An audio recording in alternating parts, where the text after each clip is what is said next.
Sortir avec Alta. Tous les bons plans de la convivialité sur Alta Frequenza avec Lisa Dorazio.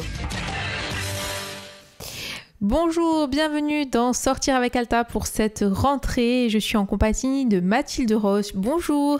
Bonjour. Alors, vous êtes directrice de la crèche Ilouparel, une crèche donc privée qui a ouvert ses portes depuis un moment déjà du côté de la Rocade à Ajaccio, donc exactement au jardin de Bodichon. On va dire que c'est à côté de la maison de retraite de Sainte-Cécile pour les Ajacciens, en tout cas pour les personnes qui connaissent le quartier. On va parler de cette structure, donc une structure qui existe depuis 2007, mais on peut le dire qui s'est agrandie et qui a pris son essor au fil du temps, c'est ça? Tout à fait. On a commencé avec un agrément à 15 enfants. Et puis là, on a agrandi les locaux et actuellement, on a un agrément pour 36. Mais les locaux peuvent accueillir jusqu'à un agrément à 50. Donc, on est amené à pouvoir se développer encore et accueillir encore plein d'enfants. Alors en plus, vous êtes dans des locaux, on peut le souligner aussi, quasiment neufs. Véritablement un bel espace aménagé pour accueillir les tout-petits, c'est voilà, ça? Tout à fait, par section. Donc, on a une grande section de bébés qui se situe au premier étage. Et après, en fait, au rez-de-chaussée, on a un grand jardin et on accueille une section de moyens et une section de grands. Ce qui permet de leur proposer donc des activités en extérieur et en intérieur aussi. Voilà, ça c'est un avantage. Alors, il faut souligner aussi que justement, cet espace, c'est des espaces qui sont vérifiés, je ne sais pas comment on dit, homologués peut-être. Voilà, par les services de PMI, voilà, tout à fait. C'est important. Oui, c'est important de le souligner, tout à fait. Alors, combien justement de personnes encadrent ces enfants? Vous êtes combien Alors, les taux d'encadrement sont définis par un décret. Donc, c'est une personne pour 5 enfants qui ne marchent pas. Et après, c'est une personne pour 8 enfants qui marchent. Après, il y a on est soumis en fait à des règles aussi en termes de personnel. Il faut qu'il y ait ce qu'on appelle des personnes diplômées qui sont auxiliaires de puériculture, infirmières puéricultrices, moi-même qui suis éducatrice de jeunes enfants de formation. Et après, on a aussi des CAP petite enfance qui viennent compléter l'équipe. Voilà, c'est important justement de souligner que le fait justement d'être une crèche privée n'empêche pas, au contraire, de suivre les règles établies dans toutes les crèches existantes, c'est ça? Oui, tout à fait. Exactement les mêmes que vous pouvez trouver sur une crèche municipale n'importe où en France. En fait, il n'y a quasiment pas de différence au niveau de l'encadrement, au niveau des structures d'accueil, au niveau du personnel, avec les crèches municipales ou départementales. Tout à fait. C'est exactement les mêmes. On est soumis aux mêmes règles. Alors, la différence, par contre, évidemment, qui existe, c'est, on peut le dire, au niveau de la facilité d'inscription, peut-être aussi, par rapport, par exemple, aux crèches, on le sait, qui sont de plus en plus pris d'assaut. Vous, aujourd'hui, vous avez encore des places disponibles. Tout à fait. Et comme je vous disais, on a un agrément à 36 qui peut monter maintenant jusqu'à 50. Donc, voilà, on a des places disponibles et maintenant, mais je sais qu'il y en aura au mois de janvier parce que s'il y a plus de demandes, on est en capacité de répondre à cette demande. Voilà. Comment se passe l'inscription? Quels sont finalement, vous, ce que vous demandez comme critères? En fait, il faut qu'il y ait une entreprise qui participe en fait, financièrement au fait que l'enfant puisse rentrer chez nous. Donc, on travaille actuellement avec des administrations, on travaille avec des entreprises privées, même des personnes qui ont une profession libérale peuvent bénéficier d'une place chez nous. En fait, il y a comme moi ce que j'appelle un droit d'entrée, c'est-à-dire qu'il faut que effectivement cette entreprise participe financièrement à la place, et après il y a le parent qui va payer sa place comme n'importe quel parent d'une crèche municipale, puisque c'est soumis aux revenus. Et comme on travaille en partenariat avec la CAF, c'est les mêmes tarifs que sur une crèche municipale, en fait, pour le parent. Après, effectivement, l'entreprise a une participation. Voilà. C'est elle qui offre, en fait, à ses salariés la possibilité que l'enfant du salarié ait une place. Mais c'est un avantage pour l'entreprise aussi. C'est ça qu'il faut souligner. Bien sûr. Voilà. Après, ça peut être une toute petite entreprise aussi, avec 2-3 salariés. Exactement, voilà. Mais c'est vrai que de plus en plus, en fait, les entreprises font appel à nous parce que, voilà, un salarié qui a un mode de garde qui est sûr, qui a pas de souci de mode de garde, malgré tout, c'est un salarié aussi qui travaille sereinement et qui va pas du jour au lendemain dire je peux pas venir aujourd'hui parce que j'ai pas de mode de garde pour mon enfant. Voilà, nous on est ouvert toute l'année, 12 mois, donc même l'été, comme je disais, on est dans une région touristique, donc l'été, souvent, il y a... Effectivement, la plupart des crèches sont fermées au mois d'août. Voilà, et nous, on est ouvert. Voilà. À Noël aussi, voilà, on ne ferme pas pendant les 15 jours de Noël. Donc ça, c'est un avantage pour beaucoup d'entreprises. Voilà, et pour les professions libérales aussi. Et pour les professions libérales aussi. Merci beaucoup Mathilde Roche. Donc, je rappelle que vous êtes la directrice de la crèche Ilouparel, située donc à la Rocade Jardin de Bodichon à Ajaccio, côté de la maison de retraite Sainte-Cécile. On se donne rendez-vous demain. Merci. Au revoir. Merci à vous. Au revoir. Sortir avec Alta, je suis toujours en compagnie de Mathilde Roche pour cette seconde émission de la semaine. Bonjour. Bonjour. Vous êtes directrice donc, de la crèche Ilouparel située sur la rocade d'Ajaccio, donc au Jardin Bodichon, à côté de la maison de retraite Sainte-Cécile. On a parlé hier évidemment de comment pouvoir s'inscrire et comment pouvoir bénéficier d'une entrée à la crèche pour son petit bout. On va voir que vous avez au niveau des amplitudes horaires aussi véritablement des horaires qui sont intéressants pour les personnes qui travaillent tout au long de la journée, parfois en horaire décalé aussi. Tout à fait. On ouvre à 6h30 le matin, on ferme à 18h30 le soir. Et comme j'ai pu vous le dire, c'est vrai qu'on est amené, c'est le principe même d'une crèche interentreprise, c'est de s'adapter au maximum en fait, aux besoins des entreprises. Donc après, demain, si effectivement il y a des entreprises qui ont besoin pour leurs salariés qu'on ouvre plus tard, c'est des choses qui peuvent être envisagées, même le samedi, s'il y a un moment, effectivement, la demande s'en ressent. Voilà. Oui, j'imagine qu'en plus, plus le temps passant, ce genre de demande va arriver. De plus en plus. Puisqu'on a l'impression que les gens travaillent plus longtemps, plus tard, le week-end. Et c'est vrai que d'avoir cette amplitude, ça évite du coup d'avoir recours à d'autres moyens de garde. Et ça permet finalement aux familles de s'y retrouver, c'est ça? Voilà, tout à fait. Voilà. Donc on l'a vu au niveau des tarifs, on est sur les mêmes grilles tarifaires que dans une crèche communale. Pour la famille, tout à fait. Voilà, que sur une crèche municipale, c'est calculé par rapport aux revenus de la famille. Voilà. Donc, c'est-à-dire qu'une famille qui fréquente notre structure ou qui fréquente une crèche municipale va payer exactement le même prix, que ça soit chez nous ou ailleurs. Voilà. Alors parfois, on sait aussi que lorsqu'on s'inscrit dans une crèche, on peut être limité par rapport au nombre de jours que l'on choisit. Est-ce que chez vous, il y a la possibilité, par exemple, de ne prendre qu'un jour dans la semaine, une matinée, 2 matinées, 3 matinées? Tout est possible. Voilà, tout est possible. Oui.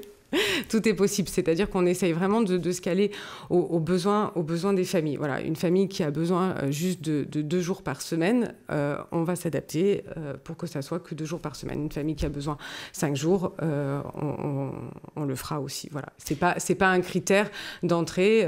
Quelqu'un on ne mettra pas de côté une famille qui demande que 2 jours par semaine, par exemple. Voilà.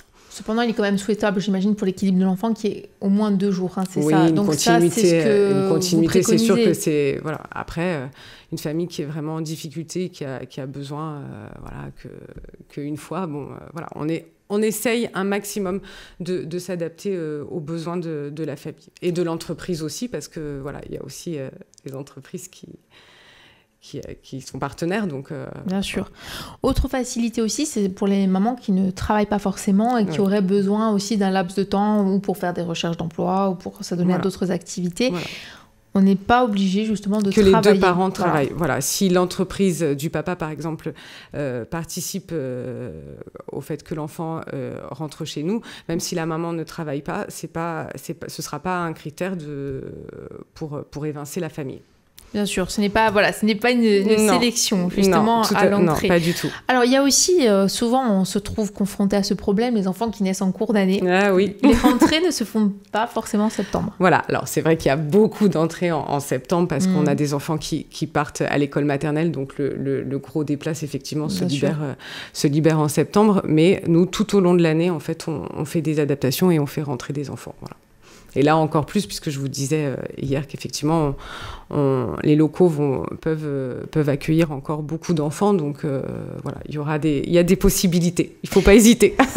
On n'est pas obligé non plus de faire sa demande à 3 ou 4 mois de grossesse. Non, vous pouvez, même si vous venez d'accoucher, effectivement, ou que vous avez un enfant de 3-4 mois, voilà, de venir et... Voilà. Il y a des fois, on pense que c'est pas possible, mais il faut toujours venir toquer à la porte parce qu'on arrive souvent, très très souvent, à trouver plein de solutions. Autre chose aussi, donc on l'a vu, hein, il y a ce problème évidemment des naissances des enfants en cours d'année. Est-ce qu'il est possible aussi d'inscrire son enfant, de dire je le mets pas en première année de crèche, je le mets à partir de 2 ans, je le mets à partir de 2 ans et demi, enfin... Tout à fait. Voilà. On a des enfants on a plein d'enfants qui n'ont pas fait les 3 ans de crèche chez nous. Là, actuellement, je fais l'adaptation d'une petite fille qui viendra juste pour sa dernière année de crèche pour la préparation à l'école. C'est ça, parce que ça permet justement aussi, c'est important d'aider justement à l'entrée à l'école. À l'entrée, à l'autonomie, voilà, à plein de choses. Et c'est vrai qu'il y a souvent beaucoup de familles effectivement qui font cette demande en fait sur la dernière année juste avant l'entrée à l'école maternelle, justement pour préparer l'enfant, voilà, à l'école et tout, et voilà, à vivre avec les autres, à apprendre, voilà, à partager. Merci beaucoup Mathilde Ross, et on se retrouve demain évidemment pour continuer à évoquer cette crèche Ilouparel, donc située sur la rocade d'Ajaccio. On peut évidemment facilement vous contacter, j'imagine, par téléphone, par mail. On va vous donner vos coordonnées, vous allez nous les donner. Alors donc le téléphone c'est 04 95 20 65 28 et sinon l'adresse mail c'est sarlenjeu20, c'est un peu long, @orange.fr. Merci beaucoup, à demain. Merci, au revoir.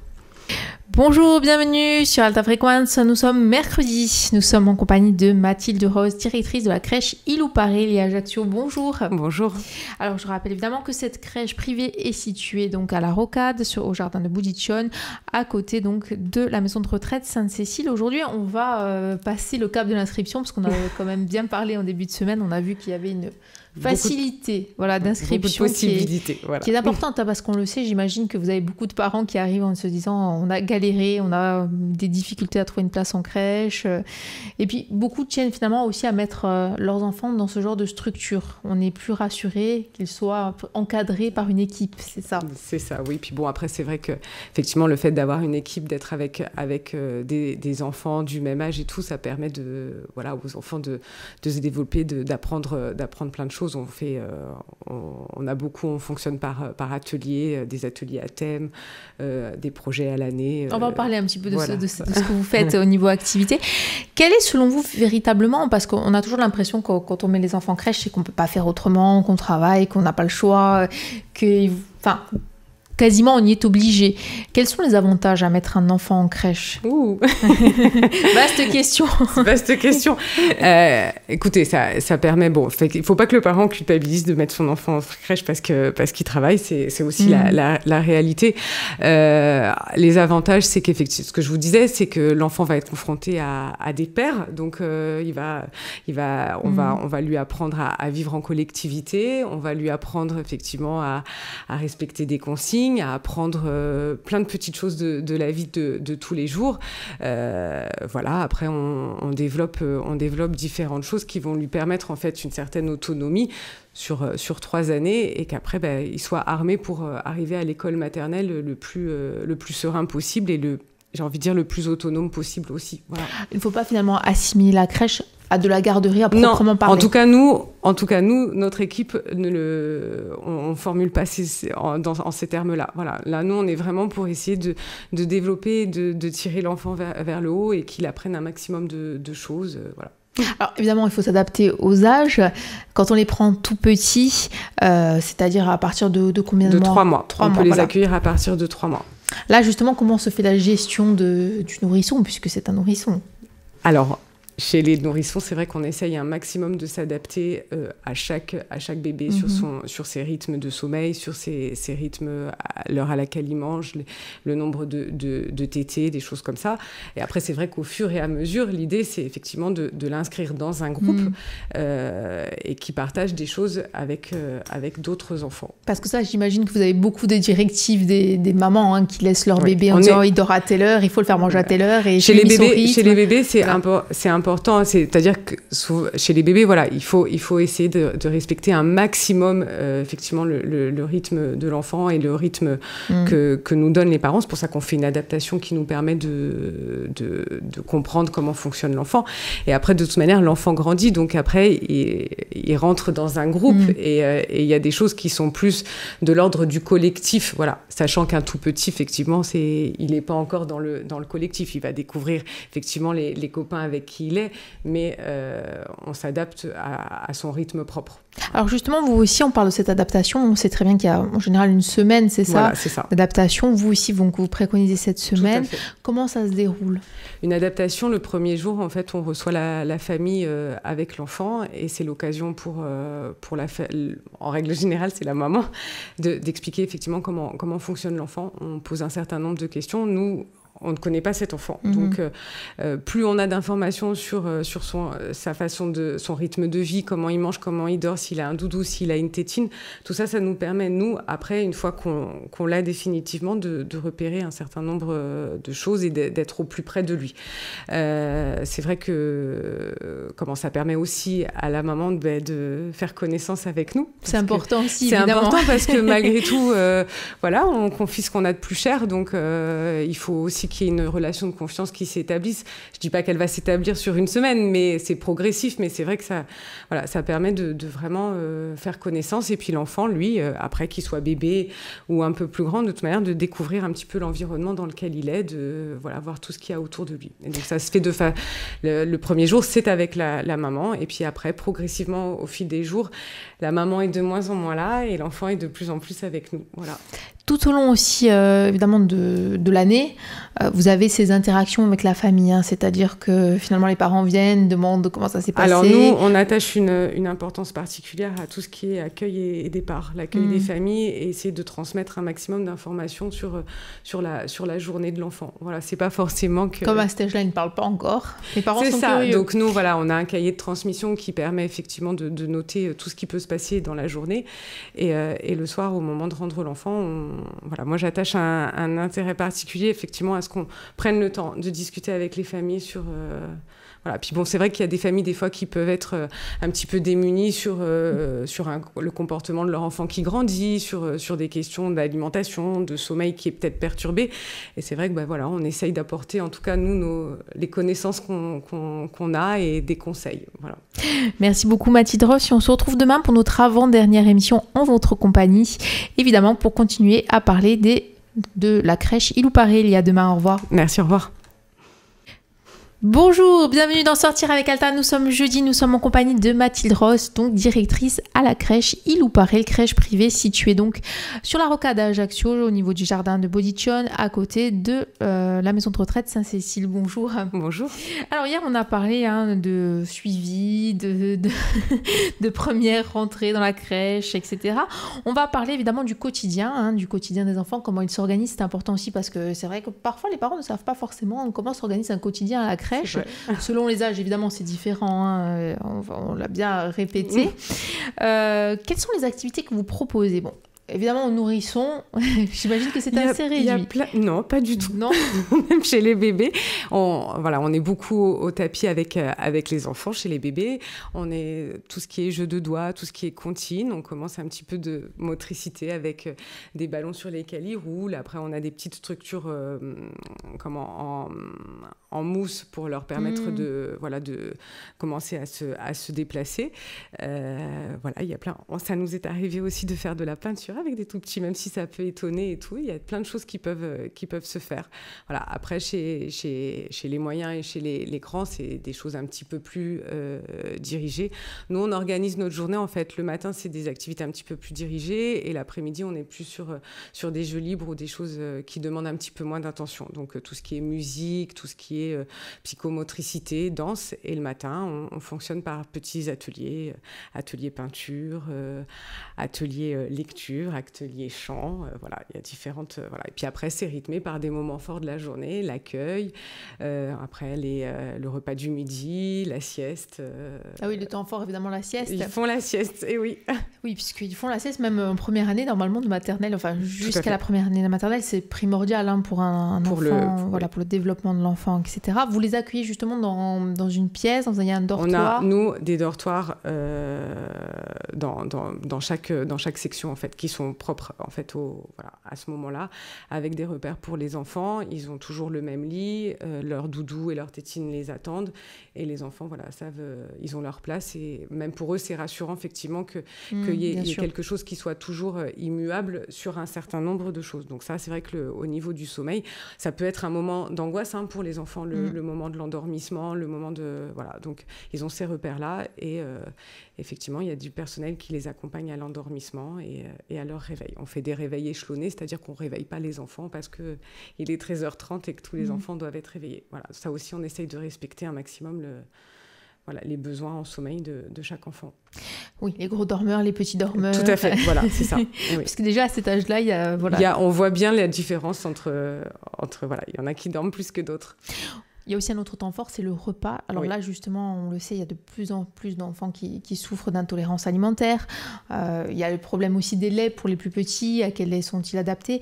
Là aussi, donc, il y a un suivi quotidien avec les parents sur Tout à les fait. aliments. Tout ce qui est au niveau au départ de la diversification alimentaire, c'est un vrai travail avec les familles de discussion parce qu'on s'adapte effectivement à ce que dit chaque pédiatre, parce que d'un pédiatre à un autre, des fois, ça peut un petit peu varier. Et donc, nous, on a une cuisinière sur place en fait, qui fabrique les repas chaque jour. Et donc, voilà, on s'adapte à ça. Après, on travaille sur des menus sur 4 semaines. Et donc, le repas est différent chaque jour. Et sur chaque saison, les 4 menus changent. Voilà, pour essayer que ça soit selon les saisons, qui mangent les fruits de saison, les légumes de saison. Alors justement, j'imagine aussi que vous travaillez sur tout ce qui est diététique, c'est-à-dire sur le nombre de calories, sur les apports, etc. Là aussi, il y a eu un travail avec une diététicienne qui a été fait dès le départ, en fait, pour pouvoir adapter des menus, effectivement, selon les âges des enfants, parce qu'un enfant de 8 mois ne mange pas pareil. Et bon, après, c'est même au niveau de... Il y a du mixé, il y a du mouliné, il y a après des morceaux et tout. Donc ça aussi, on s'adapte... Ah oui, ça doit être un sacré travail, on imagine. C'est ça. Hein parce que c'est vrai que d'un enfant à l'autre, on le voit aujourd'hui, il y a beaucoup d'intolérance alimentaire, il y a des régimes alimentaires qui sont différents. On imagine que pour vous, voilà, ça demande au départ un suivi très fin avec chaque famille. Et puis avec la cuisinière, oui. Donc c'est vrai que là aussi, on parle de communication avec les familles. Donc c'est vrai que voilà, on attache c'est quelque chose d'important de pouvoir effectivement discuter là-dessus pour faire au mieux pour chaque enfant. Merci beaucoup Mathilde Ross, et puis on se donne rendez-vous demain donc pour la dernière émission dans votre compagnie concernant donc la crèche Ilouparil située à la Rocade à Ajaccio, jardin de Bodichon. Et à demain, merci, au revoir. Bonjour, bienvenue dans Sortir avec Alta pour cette dernière émission de la semaine. Je rappelle évidemment que ces émissions sont disponibles sur le www.alta-frequenza.com en vidéo et en podcast, et je suis en compagnie de Mathilde Ross. Bonjour Mathilde. Bonjour. Alors vous êtes la directrice de la crèche Ilouparil, donc située à la Rocade à Ajaccio, jardin de Bodichon, à côté donc de la maison de retraite Sainte-Cécile. On a découvert cette structure qui existait depuis 2007, et puis on a vu qu'aujourd'hui vous allez être en capacité d'accueillir plus d'enfants. Voilà, ça c'est en tout cas l'ambition que vous affichez aujourd'hui. On va parler évidemment du matériel qu'il faut fournir. Finalement, il y a très peu de matériel à fournir pour son enfant, c'est ça. Voilà, on fournit les repas, on fournit tout ce qui est couches, tout ce qui permet en fait de changer l'enfant. Donc j'ai envie de vous dire, les parents arrivent avec leur petit bout avec eux, ils nous le confient. Après, il y a juste besoin d'un change complet au cas où il se tâche. Mais voilà, après on fournit tout. Voilà, vous faites aussi le suivi, évidemment, après quand les enfants deviennent propres. J'imagine que là aussi, c'est une grande étape. C'est une des grandes étapes, et souvent qui effectivement angoisse un peu les familles. Donc, on accompagne et les enfants et les familles dans ce Là, dans vous ce travaillez étroitement. Étroitement, c'est ça. Alors, on a vu donc au niveau évidemment du matériel fourni, tout est disponible, Tout à fait. Couches, lingettes, Voilà. etc. Donc, il faut ouais. juste penser à prendre le change. Il y a aussi, on imagine, un suivi médical, puisque vous avez quand même sur place une infirmière puéricultrice. Voilà. Donc là aussi, quel est son rôle en fait ? Elle est là pour le suivi des enfants en termes de santé, effectivement vérifier que tout va bien. On a le suivi aussi avec donc un médecin pédiatre référent qui vient rencontrer les enfants pour... Ça, c'est une fois par an, ça, c'est oui, ça. voilà. Après, les enfants peuvent être vus un petit peu plus, mais ils seront vus au moins une fois par an. Et c'est bon, voilà, je veux dire, au cas où il y a un souci, et bon, c'est des petits bobos, hein, voilà, un enfant qui tombe et tout, elle est là effectivement pour les prendre en charge, pour soigner les petits bobos du quotidien. Bien sûr, après, il y a les parents qui doivent signer ou pas une décharge. Tout à fait. Après, il y a tout ce qui est sur des enfants qui ont des allergies ou qui ont des choses bien particulières. On met en place ce qu'on appelle un PAI, un protocole d'accueil individualisé, où là, effectivement, il y a quelque chose qui est travaillé vraiment étroitement avec la puéricultrice et le pédiatre pour pouvoir accueillir même un enfant asthmatique, voilà, et pouvoir intervenir le cas échéant. Est-ce qu'il y a aussi, est-ce que la crèche peut être aussi un espace de discussion justement entre les parents et les professionnels? Parfois, on peut être démuni par rapport à un comportement qu'a son enfant, par rapport peut-être à des difficultés d'endormissement, des difficultés alimentaires. Voilà, là aussi, vous pouvez aider. Après, en tout cas, la porte est toujours ouverte pour des conseils et c'est effectivement essayer d'aider la famille si elle rencontre des difficultés, effectivement, par rapport à certaines étapes de l'évolution des enfants. Souvent, c'est vrai qu'il peut y avoir des périodes où l'enfant ne se met à plus dormir ou ne refuse l'alimentation solide et veut retourner qu'au lait. Donc là, on est là pour les accompagner et essayer de les aider dans ces premières petites difficultés, on va dire. J'imagine. Voilà. Au niveau aussi peut-être du vivre ensemble, donc à la crèche, il y a des règles établies. Comment on fait respecter, je ne sais pas si c'est véritablement de la discipline à cet âge-là, mais c'est pas de la discipline. Comment on arrive justement à pouvoir faire coexister tous ces enfants ensemble, puisqu'ils sont quand même pas mal. Ils sont pas mal, à des âges aussi, malgré tout, des étapes en tout cas différentes. Le jeu, j'ai envie de vous dire, ça paraît fou, mais c'est vrai que... Donnez-nous des clés pour les parents qui sont désespérés, qui ne savent plus quoi faire. Il y a plein de choses, il faudrait une chronique. Bon. Voilà, souvent par le jeu, on arrive à obtenir effectivement qu'un enfant qui frappe beaucoup, en l'accompagnant dans de jeux symboliques autour de la dinette ou des voitures, à, par exemple, comprendre qu'il faut essayer de partager. Voilà. Après, je veux dire, le fait de faire de la psychomotricité, de pouvoir se défouler, des fois, ça permet aussi d'être moins agressif envers un autre enfant. Et puis, expliquer. On passe beaucoup par la parole avec les enfants et avec les familles. C'est important. C'est important. On l'a compris, le maître mot, c'est la parole. Merci beaucoup, en tout cas, de nous avoir fait découvrir cette structure Ilouparil, donc située sur la rocade d'Ajaccio, à côté de la maison de retraite Sainte-Cécile, Maltide Rose. Merci. Merci à vous. Au revoir. Au revoir.